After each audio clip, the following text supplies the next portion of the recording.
Hello fellow crafters, my name is George and this is the Spare Time G, and today we're gonna make the Ant-Man.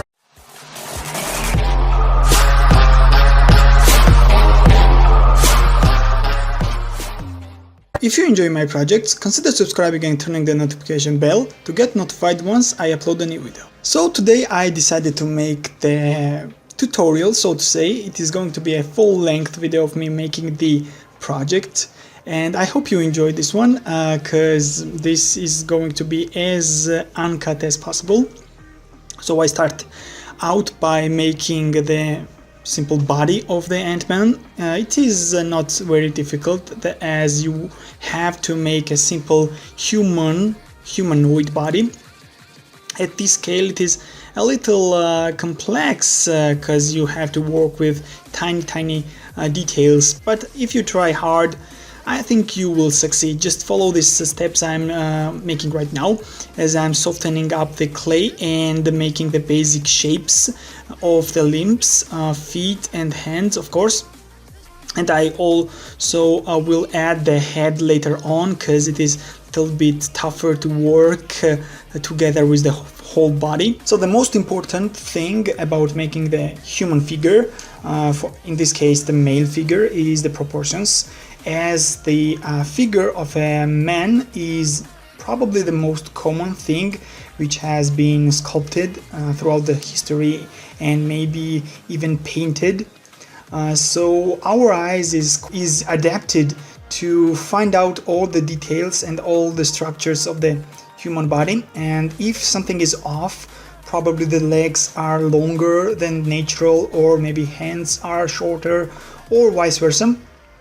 It is quite easy to find that mistake, and as the sculptor himself is a human, it is a big plus for us as well, as we are much easier able to find out that things that are off with our projects, and later on fix them, probably add or take some chunks off the sculptures. And here I'm trying to really get this done. The second thing, of course, is the thickness. You have to make legs, hands and torso appropriate thickness on appropriate places. For example, shoulders have to be wider than the stomach area if the man is healthy, and in this case we are talking about Ant-Man, who is relatively well fit, and at the same time hips are not as wide in comparison with the stomach area as, for example, the traditional comic book woman will have.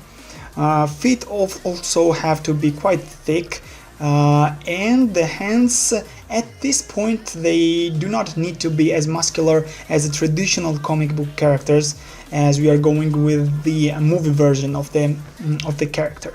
So there's torso, legs and hands are done. Now we start making the head for the sculpture and adding it to the figure. It is quite easy at this scale to make a simple head. You just make a real ball and add it to the sculpture, as the helmet of the Ant-Man is not as complicated in shape and it is quite easy to replicate. So once we are done, I'll take this tool to mold the sculpture, to blend all the cracks or extra bumps I have accidentally created with my tool, and make sure that every surface is smooth enough, but we have to make some bumps and additions later on, as the suit is not very sleek to the body. It is not as it has some curves and corners, and because of that the pant side is going to be distorted. Also we have to add some little details onto the belt, on shoulders, and of course to the helmet as well. And that is the thing we are going to do right now. As you can see, I have made some tiny bit details for our sculpture's belt, and some tiny pockets where he is able to put his gadgets, so to say. And we are starting adding those things to our body. At the same time, make sure to check the reference photos in the Google to make sure every detail is as accurate as possible. Now, as the detail editing process is almost finished, we have to decide where we are going to paint our guy and have to just draw the lines where the red paint is going to go on and where the black paint is going to be. And of course the helmet is going to be gray, silvery, and the eyes are going to be red. So right now we also make tiny little rope from the clay that is going to be silver in color, that is going to go on the borders and make the border for different color parts of the costume. And now it's time to paint our guy.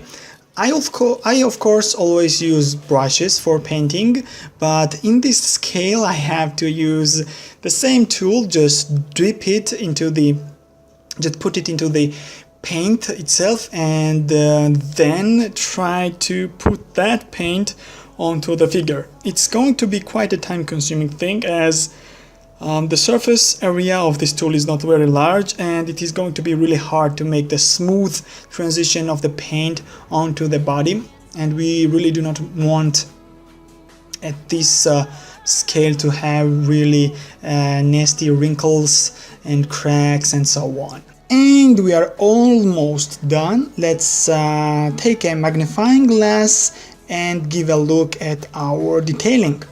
And here is the finished product. I'm really happy with how it looks. At this scale it was quite hard to give all this color, define borders, and make all these tiny details onto the belt buckle, also onto the helmet, make all those boots really nice looking, hands of course. And yeah, I'm really happy with this result, and I hope you are as well. And yeah, you can always go to my Facebook page and see pictures of this and other of my projects. Thank you very much for watching. I hope you enjoyed this project as much as I enjoyed making it.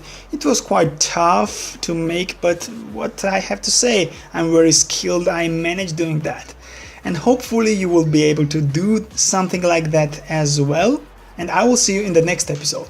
Have a nice day and see you next time. Goodbye.